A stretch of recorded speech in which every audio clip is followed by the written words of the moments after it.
이번에는 인지적 유연성 이론을 살펴보도록 하겠습니다.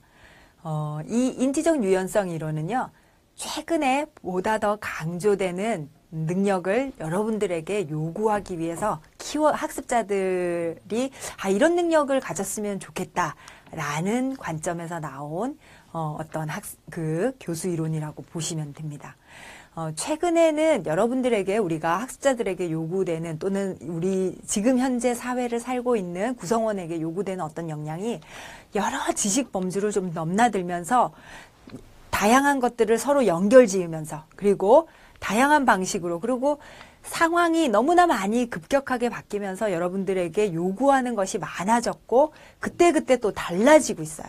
그렇기 때문에 이런 변화하는 상황적인 요구에 좀 적응할 수 있는 대처 능력을 기르기 위해서는 이런 식의 학습 방법에 자꾸만 노출을 시켜서 훈련을 해야 되는 것이 아닌가 해서 나온 것이 인지적 유연성 이론입니다. 말 그대로 우리의 어떤 인지 활동이나 인지 구조를 어떻게 유연하게 자꾸만 이용을 해서 보다 더 잘 학습시킬 것인가 이런 부분에 관한 이론입니다. 자, 여러분들에게 조금 더 쉽게 예를 가지고 한번 설명을 해볼게요. 자, 여러분들이 지금 보이는 페이지는요, 위키피디아의 방탄소년단에 관한 페이지입니다. 자, 위키피디아의 페이지를 한번 보세요. 보면은 많은 글씨, 어떤 주제를 설명하기 위해서 있는 많은 글씨 사이에 파란 글씨가 막 있죠. 이 파란 글씨는 뭔가요? 하이퍼텍스트죠. 그 파란 글씨를 넘어가면 그 안에 또 정보가 있고 거기에 보면 또 정보가 있고 계속 연결됩니다. 그래서 여러분들은 막상 방탄소년단을 보려고 들어갔지만 보다 보면은 뭐 힙합에 관한 어떤 링크를 타고 들어가서 그 힙합에 관한 어떤 학습을 할 수도 있고요. 또 보다 보면은 어떤 연예인 엔터테인먼트 사업에 관한 어떤 그 회사에 관한 정보를 찾아보면서 그쪽에 관한 어떤 지식을 가지고 학습을 할 수도 있고요. 또 찾다 보면은 그 뮤직 어워드에 관한 어떤 상을 받고 어쩌고 이런 것들이 나옵니다. 그러면은 그걸 또 찾아보면서 빌보드 20이 뭐고 어쩌고 저쩌고 하면서 그런 것들에 관한 또 학습을 할 수도 있고 이렇습니다. 그리고 그 하위의 내용들을 찾다 보면 다시 앞 페이지로 오기도 하고 뒷 페이지로 가기도 하고 연결된 어떤 선으로 가기도 하고 이렇죠. 실제로 이 인지적 유연성 이론에서 얘기하는 것은요, 학습자들에게 어떻게 상황 대처적인 이런 자꾸 유연한 사고를 기르게 하고 학습 능력을 기르게 할 것인가를, 그런 훈련을 자꾸 시켜야 된다라고 하면서 제안한 것이 이런 하이퍼텍스트 구조의 학습 환경이에요. 우리의 여러분들이 책은 어떤 식으로 구성되어 있습니까? 교과서. 1페이지 보고요, 2페이지 보고요, 3페이지 보고요, 4페이지 보고 이렇죠. 그러다 보니까 이런 책으로 가지고 공부를 하다 보면 딱 여기에 정해진 학습 내용, 그 다음에 순서 이런 것을 크게 벗어나서 사고를 하거나 이러기가 쉽지 않다라는 거예요. 그래서 조금 더 좀 유연한 사고를 기르고 좀 여러 가지 이것도 참고했다가 또 이 각도에서는 또 다른 관점에서 이것도 봤다가 이런 식의 좀 유연한 학습 능력을 기르기 위해서는 이런 하이퍼텍스트 기반의 요즘에 대부분의 그 컴퓨터 기반의 상황들은 이런 하이퍼텍스트라고 볼 수 있죠.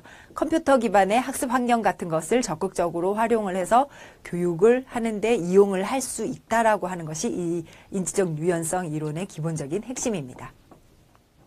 자, 그래서 인지적 유연성 이론을 가지고요, 수업을 하는 것은 어떻게 하는지 한번 설명을 드리면 이렇습니다. 가장 기본적으로 인지적 유연성 이론은요, 예를 들면 수학과 같은 교과에는 적절하지 않아요. 그 이론을 적용해서 수업을 하기에.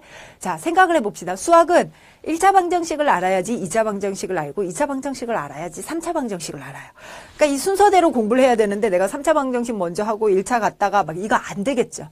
그래서 인지적 유연성 이론이 모든 학습을 하기에 다 적당하다라는 것은 아닙니다. 적절한 수업의 내용과 형식이 있습니다. 그래서 어떤 우리가 특정 주제 중심의 학습을 하는데 적절해요.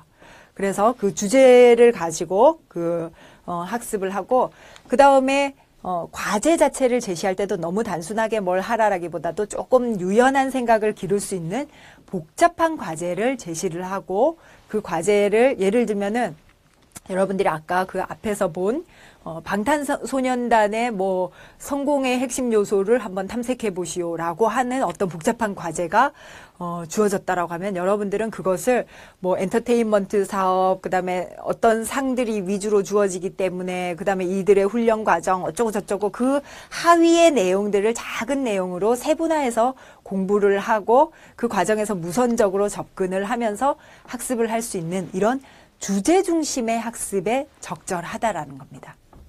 이해하셨습니까? 자, 모든 교육에 다 적절하기보다는요, 이런 주제 중심의 학습을 큰 어떤 과제를 하나를 내주고 많은 다양한 어떤 세부 과제로 세분화해서 제시하고 그 과정을 학생들이 왔다 갔다 하면서 공부를 해서 무선적으로 유연한 사고를 가지게 해서 큰 주제 하나에 대해서 좀 종합적인 의견을 가질 수 있게 하거나 이해하게 하거나 이런 식의 교육에 가장 적절한 방식입니다. 여러분들이 여태까지 많은 수업 모형들을 배워왔는데요.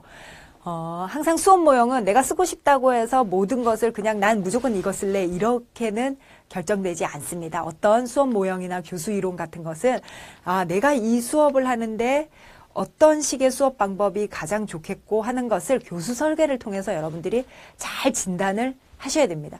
내가 가르치는 학습자들은 이런 특징을 가지고 교과 내용은 이런 특징을 가지고 이렇기 때문에 나는 여기에서 이런 수업 모형을 가지고 수업을 하면은 참 좋겠다. 이런 식의 판단을 하셔야 됩니다. 이게 뭔가 하면 교수 설계의 체계적인 논리적인 과정이죠. 자, 잘 이해하셨을 거라고 생각합니다.